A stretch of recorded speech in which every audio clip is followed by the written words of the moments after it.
Plus de terrasses, plus de surface, c'est à la suite du confinement que la ville et les professionnels de la restauration ont rebattu les cartes.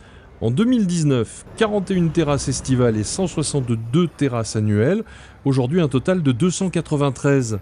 Donc il nous fallait plus de place pour recevoir la même capacité de clients. C'était vital pour certains commerces d'avoir plus de place en terrasse. C'est pour ça que nous, LUMI, on avait sollicité la mairie pour qu'ils nous donnent l'accès à des terrasses plus grandes. C'est un des rares effets secondaires bénéfiques de la Covid.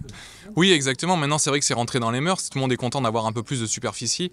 Et du coup, en créant cette offre-là, on crée la demande. Et maintenant, tous les clients sont bien satisfaits d'être reçus en terrasse. Des terrasses plus nombreuses et surtout plus grandes. L'accélération est encore plus forte, puisque là, si on compte en mètres carrés, là, on passe en fait de 2400 mètres carrés à 5900 mètres carrés. C'est en sortie de Covid qu'on a accéléré les autorisations de terrasse, que c'est un vrai facteur d'animation. Une terrasse, c'est un lieu de vie, c'est un endroit où on crée du lien social. On sort de la terrasse, on va faire du shopping dans la boutique d'à côté, donc ça reste vraiment un bon facteur d'animation. Plus de surface, plus de clients, mais se pose encore la question du personnel. Parce que les clients sont là, ils veulent être installés en terrasse dès qu'il y a un rayon de soleil. À nous maintenant de rendre la profession, peut-être de trouver des arguments pour convaincre un petit peu plus nos partenaires et de rester dans l'entreprise et de pouvoir en attirer d'autres. L'esthétique des terrasses a évolué. Terminé les parasols publicitaires. En juin 2023, le conseil municipal de Limoges adoptait sa charte des terrasses et des occupations commerciales du domaine public. On en avait besoin parce que pareil, bon, il y avait une charte d'avant mais qui avait pris un coup de vieux.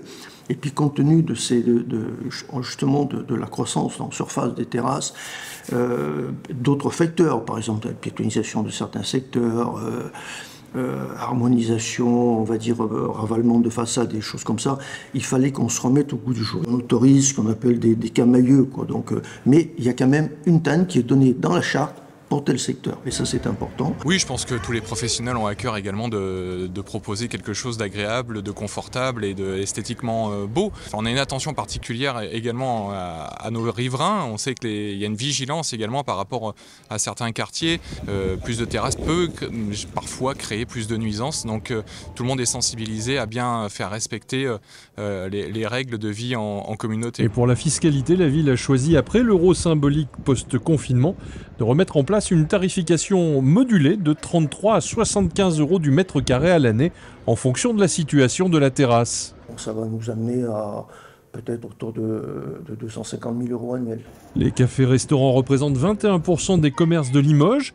Reste le plus difficile pour vous, faire le choix de votre terrasse préférée.